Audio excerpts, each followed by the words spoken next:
JJ, welcome aboard to the show.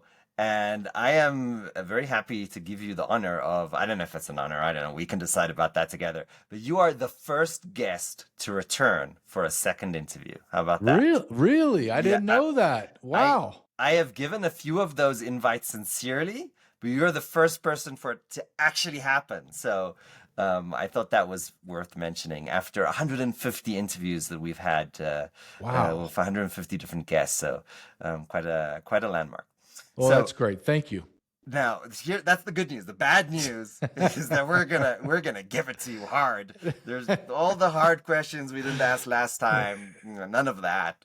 We're gonna go um, deep and painful as possible. So take a deep breath. And for our audience that are listening to the show today, this will be a little bit different. So just be warned, we're going to be talking about difficult topics today. Being a border patrol agent, your initial journey was filled with excitement.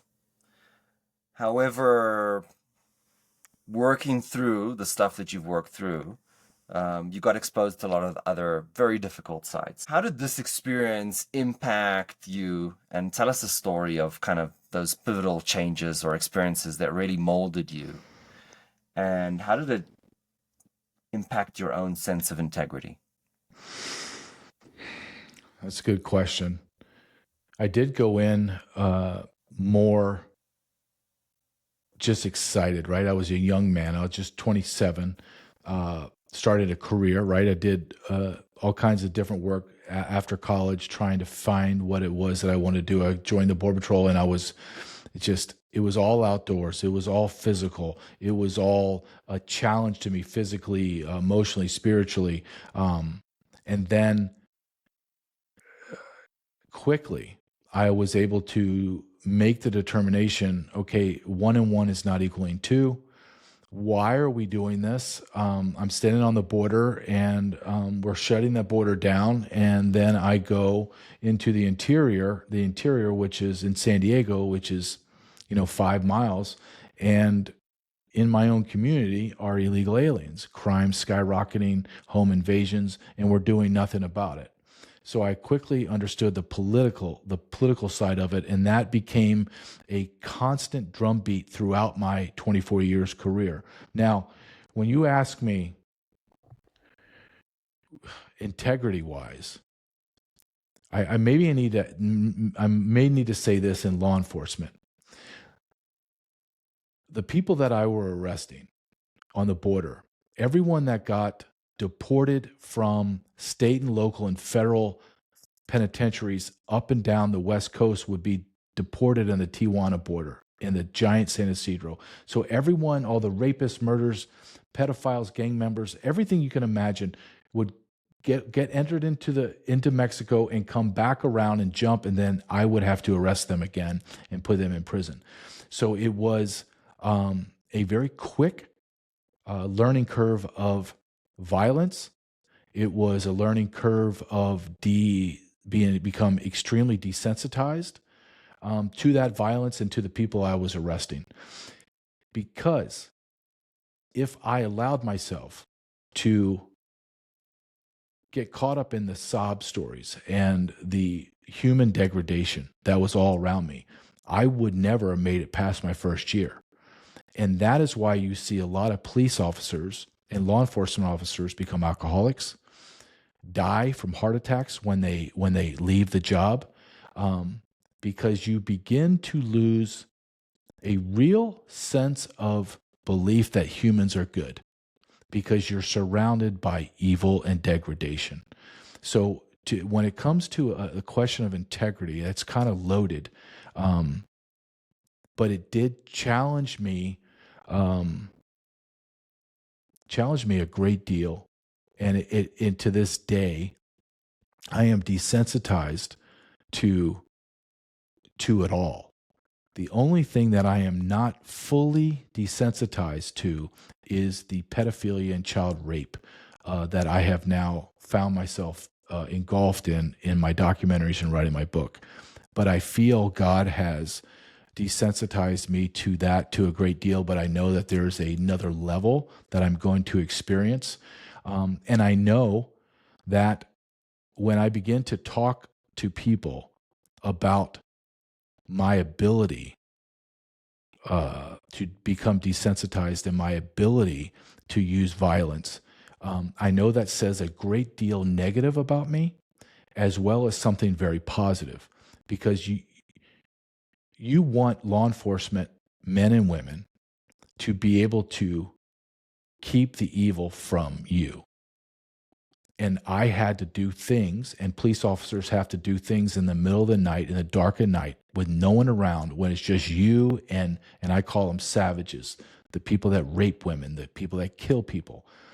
And I have to do things to make that person submit. And I will never, ever ask or apologize for doing the things I did, because they had to be done. But it does, in a way, Ari, it does, if I'm being very honest, and I'm always, if anything, I'm very honest, it does change you. It makes you become, I have this battle, maybe this will sum it up. I have this constant conversation going on in my head. Are people good or are people bad? And if you forced me to make a bet right now, I would bet that we're bad. I would say that we're inherently have the capacity to do heinous things to each other.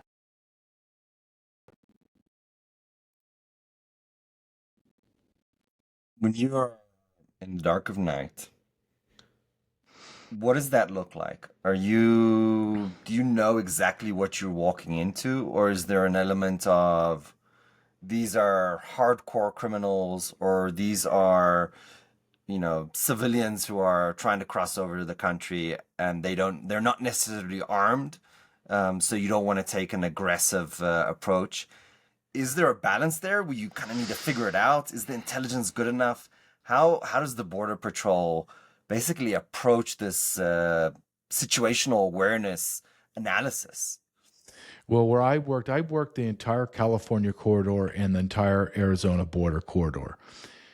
Where I worked was primarily all criminals. Now, when I would, in the middle of the night, let me give you a typical scenario. And I write in my first book, when I invaded, talking about the transformation that I went through immediately, being in the border. So I'm in a place called the Salt Flats, the 90s.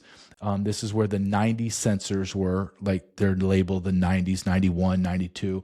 And so when people cross the border, they'll go down smuggling trails and they'll start tripping off ground sensors, and they will ping, and then the dispatcher will call it out in my earpiece, like I'm wearing right now. Hey, the 90-1, 13 hits. And then I know, as a Border Patrol agent, they're going to hit the 92, or they're going to hit the 91 where there's a fork in the road. Bam, 92-1, 13 hits. Okay, now I know I have to get to a certain area because they're going to be coming down this pathway. Now, I know 13 hits could be 5 people, like kind of walking in a circle, or it could be 20. I don't know. But I know it's 13 hits, so I know that it's going to be a fairly large group. Statistically, I know that out of those, I'm going to get a majority criminals. They're all criminals because they crossed the border illegally, but in terms of who's a maid and who's a gardener and who's a gangster and on and on, I know that I have men that are coming to me that are going to be criminals. And I talk about this in my book, that it is very unnatural. So normal law enforcement does not behave this way. If I knew that if I'm a police officer in San Diego Police and I have 10 assailants or suspects that I have to encounter, I'm not doing it alone. However, in the Border Patrol, that's just a job description. You're going to do this alone. The most I've ever arrested by myself was in Arizona. I arrested 53 people in the desert by myself. And it's mind-numbing. And I remember being on the exact spot that I'm talking about, waiting for a group of men to come up. And I remember standing there, and I remember being there I was probably about 18 months in, 2 years in. And the rational thought went into my brain, what are you doing? This is insane. Why are you doing this? There's 10 people coming. What? And I remember instinctively at that moment saying to myself, you have to make a decision right now, JJ. Are you going to allow these thoughts to enter your brain, or are you just going to go do what you're getting paid to do and you swore an oath to do? And I remember that day that it went like that. That's it. I'm never having these thoughts again. Or if those thoughts began to creep up, I would crush them. And here they come. And it's unreal.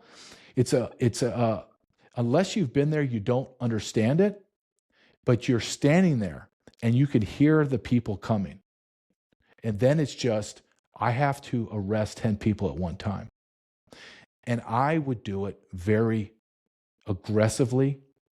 Some would say violently, but I would take them and I would take the first person down as hard as I could, and then I would assess. And what I've learned throughout my career, that criminals are just like sheep. They'll just fall down. They're only powerful in packs like wolves. So I would hit the first one, get down, and then I reassess and I make everyone lay down. And then if I made the determination, okay, I have some women and I have some gardeners and I'm able to make that determination, everything would change. Like my whole demeanor, everything would change. This is how, and I would tell them in my broken Spanish, this is what we're going to do. This is how we're going to do it. Does everybody understand how I'm going to do it? And if you don't allow me to do it this way, then you're going to force me to do things that are going to be really painful, and it's going to be uncomfortable, and it's going to be violent. Does everybody agree that we're going to do this a very humanely way? And 9 times or 10 out of 10, they would just say, yes, officer. Sí, oficial. Okay, good. Let's move it. We're going to show you dignity and humanity. I'm not going to cuff you up. I'm not going to yell at you. Let's move. Now, if it was 10 men that are gang members and I could see the facial tats on them, I could see the way they stand, like from being in prison, all bets are off. I'm hooking everyone up. I'm zip tying everybody. And then the first one that fights me would get the most violent reaction from me because I needed to send the message to the other 9. You may get me, but I'm going to either kill or I'm going to physically harm as many people as I can. Which one are you going to be in that group? And that's the tone I would set. Now, some people may say, well, that's not really kind or Christian. Well, I don't really care because I never shot and killed anybody. I came very close several times. But the reason why I did not have to do that several times was because I was aggressive from the get-go. And I was able to secure the scene the best I could, as fast as I could, so it didn't escalate. Because when you see police shootings and you see the violent altercations in law enforcement, you can begin to, I don't want to Monday morning quarterback people, but you begin to see at that moment you should have done this. You wouldn't have had to shoot them if you would have done this. If you would have acted more, you would have come out with your taser, hit him with the taser, got on him, put the cuffs on. Now I got a subject that is alive, but you hesitated. I don't know why you hesitated, but you hesitated, and then you had to go for your gun, and it became a deadly force situation because you didn't do it back here, what you had to do. And I believe, now I'm not the perfect law enforcement guy, tactically, all that, but I was damn good. And I was good at what I did because I would not hesitate. But I was always, I believe, with integrity. I didn't beat people to beat people. I didn't be violent to be violent. I did what was in the parameters of the law and the Constitution in order to get me home at night. And I will never apologize because here's the thing, Ari.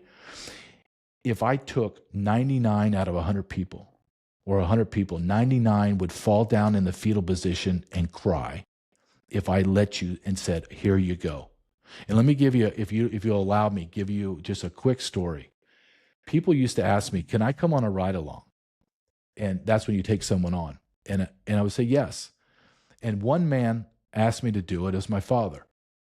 And my father was a giant of a man, 6'4", bigger than me, 6'4", 270, was a Secret Service agent under 7 presidential administrations.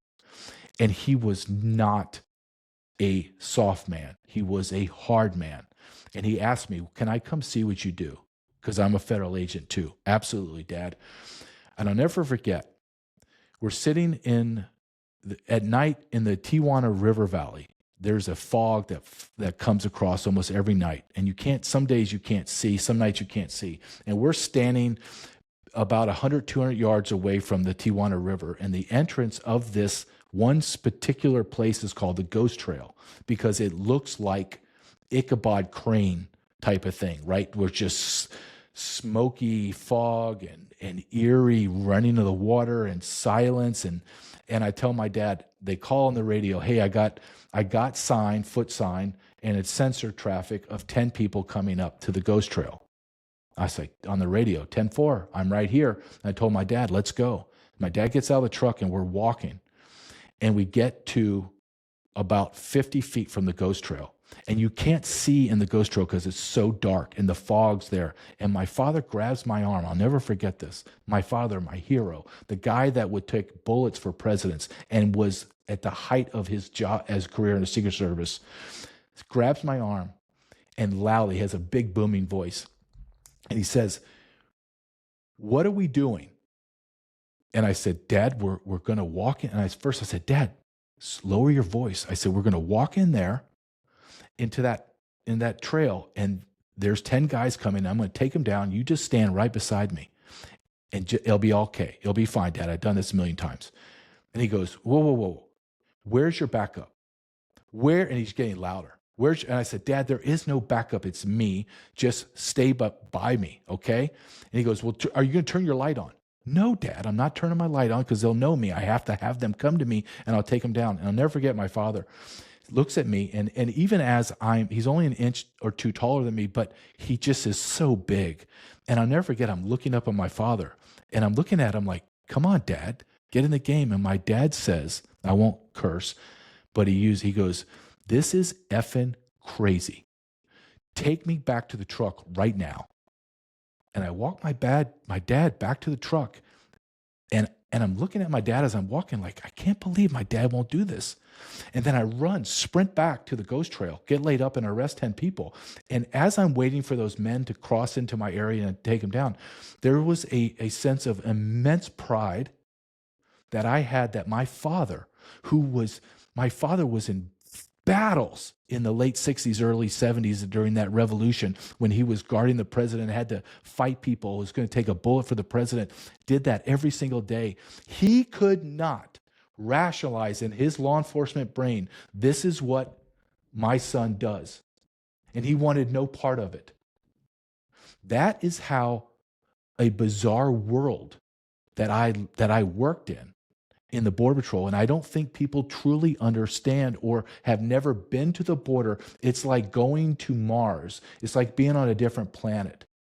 And it is violent, it is desperate, it is hopeless, it is inhumane. There's no place for anyone to be weak.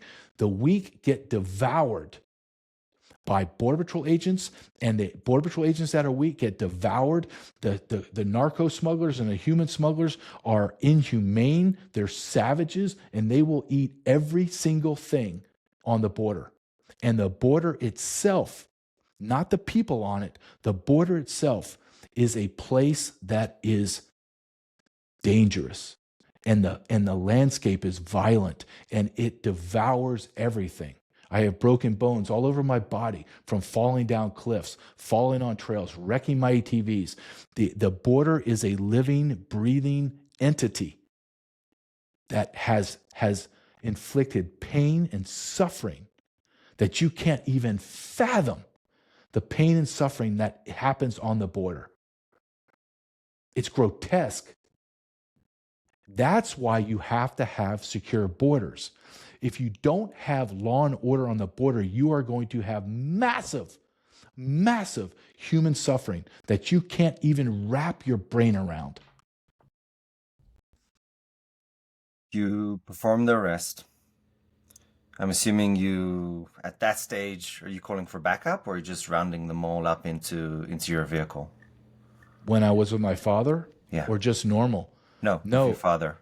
Well, yeah, it's just me. I arrest them and I call for transport. There's always a transport unit. But listen, how do I articulate this? Okay, let me tell you how I articulate it to my son. My son's 13 years old. And my son will ask me every now and then, Dad, what was it like? And I live in Kansas now. So there's a lot of wooded area, right?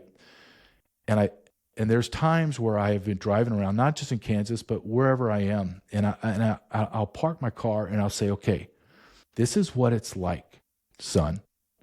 Right now, a guy about 5 miles away is in a pickup truck with an infrared camera, and he just spotted 15 men that are walking through this woods. And this is your area of operation. You own this. You've been assigned this. Now, Joseph, go get them. And my son, the first time I told him that, he was like, what do you mean, go get them, Dad?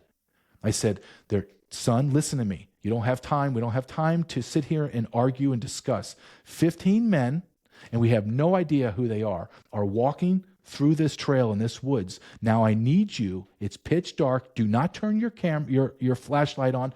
Make sure your radio is down, that no one can hear it, and run as fast as you can about a half a mile into the woods in pitch dark. And then I need you to arrest every last one of them. That's what you're asking Border Patrol agents to do. And if you hesitate, you will lose. And I have done that throughout my career. And I was successful. It's how I rose up the ranks in the Border Patrol. And it wasn't because I was an administrative guy. I was not, to my own detriment. I was a task force operator, and men would follow me because I had already done the job. I never asked anybody to do something that I hadn't done already. I ran a large task force called the Coastal Border Enforcement Team. 60 men under my control. We worked all the coastline, the Pacific coastline from San Diego to Santa Barbara every night. And we would take down El Chapo Guzman's Sinaloa drug cartel loads every single night, either narcotic loads or a boat of 30 to 40 people. And it would be me and 3 or 4 other men, agents, taking down groups of 30 or 40 at a time. It could be 30 or 40 illegal aliens, men, women, children, whatever, or it could be a 30-man narcotic movement group that was taking the narcotics, 10,000 pounds of narcotics off a boat and put them in load vans. And it would be at 2 o'clock in the morning, 3 o'clock in the morning, 4 o'clock in the morning. No one's around. It's just you. And you better man up and you better do it. It's the same thing when you get angry at law enforcement, a policeman that is by himself and he's running down a dark alley and you're mad at him because he might have used maybe what you think is excessive force. Do you understand what it's like to be in a fight with someone and there's always a weapon involved? Why? Because you have a weapon on you. So if you don't win, you are going to most likely die. That is not hyperbole. That's not trying to get clicks or get you to be on my side. This is just the truth. You are in a fight. It's not like you're in the schoolyard and you get in a fight and you become best friends. This is, I either get this man under control and in handcuffs, or he's going to take my gun, he's going to put it in the back of my head, he's going to blow my head off. And we have seen that over and over and over. Law enforcement deaths in the last 10 years has skyrocketed. Skyrocketed. For what? You're telling me these men we're all got wealthy off of this? You have police officers getting killed and they're making $50,000 a year. Are you kidding me? So this has a direct impact when you see law enforcement guys, and you can see them even out of, we call it plain clothes, just regular off duty. We see each other because we stand a certain way. We act a certain way. We look at things differently than the normal person does because we've witnessed the evil that is walking the earth. And if you do not believe, I don't care if you believe in God. It's Easter. I do. I'm a Christian. I am telling you, Ari, without a shadow of a doubt, Satan roams the earth. I have seen it. I have seen the manifestation of these people that are demonic and the things that they do. There is no other explanation for the depravity from one human to another without saying that that is evil. There is no other explanation. What did your dad say when you got back to the transport? He said, I cannot believe this is what you do. And then I went home because we worked swing shift. It was late. We got home about 1 a.m. and my dad went to bed. And then I went to bed. My mom and dad were visiting from Florida. I lived in California. And I woke up and my mom's making breakfast. And I come down and I said, hey, Mom, where's Dad? And she said to me, I'll never forget, my dad's passed. So this is very important for me. And my mother said to me, she said, your father woke me up last night when he got home. And he said how proud he was of you and that only a man could do that type of job. So that to me as a son is priceless because it wasn't from a man that is an average man. I'm being told I'm being proud of my son and my son's doing a job that I could never do. And I'm looking at that man and that man was a hero. That man was the guy. We all did it, Ari. We all did it growing up. My father is a tough dude. My father could beat your dad up, blah, blah, blah, blah. Well, my father was the baddest man. He was the baddest man. I saw it as a young man that my father was the alpha male everywhere we went. But I also learned from my father was he was the alpha male, but you don't have to act like an alpha male. You don't have to insult people. You just carry yourself. And my father was the nicest, kindest man in the world, but he was the alpha in the room. And I learned that from him. And I don't know if I'm as good as he is. And I think I am an alpha male. But I learned the humility from my father that being an alpha male is not being that masculine guy that's beating people up or pushing. No, being masculine and being an alpha male is having the ability to be violent and to be dangerous, but never using that. Instead, being empathetic, kind, sympathetic, intelligent, caring. That's what I was taught with my father. But my father also taught me, son, the bell's going to ring in life. And when that bell rings, you better be ready to run in that ring and fight. You do not hesitate. And that could be not hesitating to do something physical to help someone, or it could be you have a spouse or a loved one that's very sick and they need you. Whatever that need is, you do it. That's being a man in the world that I grew up in. Wasn't all about physical. It was about being there. Does that mean that you have to go work an extra shift to make more money for some more medicine or to get a better house? Yes. Then you worked an extra shift. You lost sleep for your family to have a better life. And that's what the Border Patrol gave to me. It gave me a lot of great things. It gave me a lot of things that made me want to scream where I did many, many times. And it was very, very, law enforcement is extremely frustrating. But at the same time, those bad memories are kind of washing away and I'm left with the camaraderie and the men and women that I worked with and the stories and the relationships that we have. I cherish those. How do you give your son, 13 years old now, that strength of character without him needing to be subjected to the horrific experiences that you've been through? That's an excellent question, and it is something that I struggle with as a father. And I talk to a lot of my friends, and even though I have a lot of friends that are not in law enforcement, and we have this discussion, how do I make my son a man without killing the innocents, right? So I've been doing this juggling with my son as he's growing, that I preserved his innocence, but give him a sprinkle of reality. And now as he's getting 13, everything is changing, where I'm getting him more reality and less of the innocence, because I have an obligation. Look, the world, Ari, you look younger than I am, but I would say that we're kind of in the same realm. The world that we grew up in, riding our bikes and doing stuff, that is altered. I don't know if it exists anymore.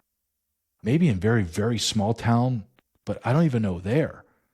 and the things that I have to discuss with my son and the violence that's in the world, I think I'm doing a disservice to my son by not preparing him. However, he doesn't need to know everything that I know and experienced, but he has to have an understanding of what is waiting for him, and that the world, we can talk about what the world is. And if we're going to be honest, and I tell my son this, and I'll just tell your audience, Joseph, no one outside of your family, meaning your mom and dad and your aunts and uncles, really cares what happens to you. And it's not a human, it's not a slight on humanity. The world is just the way it is. Everyone, our neighbors, are kind and nice, but they have their own lives. They have their own crosses that they're bearing, and they're trying to get through life. They're not saying they wouldn't help, and it's not saying we wouldn't help them. But at the end of the day, this is it. This is you. This is your circle. This is the people that you're going to depend on, and you will bring more people into your circle when you get married and have a wife, and you have kids, and you have in-laws, and you have brother-in-laws and sister-in-laws, and in your career, you will find one or two people that you're like, I will die for you, and they will die for you. But there is that dance that I do as a father right now, and I'm sure it's very different if you have a daughter. For a boy, there is my fellow fathers that we talk and have a group. It is not anxiety, it's not a fear, it's just a feeling that I have X amount of time to get my son, who's a teenager, to be a man as quickly as I can and as righteous as I can. And that is something maybe all fathers have felt throughout the history of time. I'm just living it right now. JJ, thank you so much for coming on our show today. I appreciate you deeply. And thank you for your service.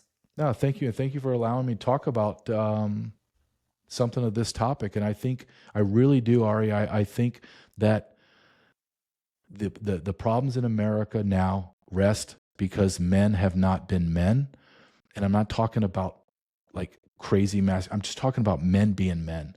And I believe that the having these kind of discussions is very important. I just do. And men being able to open up and say, these are my fears. These are things I'm good at. This is things that I suck. And these are my insecurities, because we all have them, no matter what social media shows you or whatever. We all have crosses we bear, and we all have insecurities, and we all have fears. And to bottle them up all the time is not a great thing. So thank you.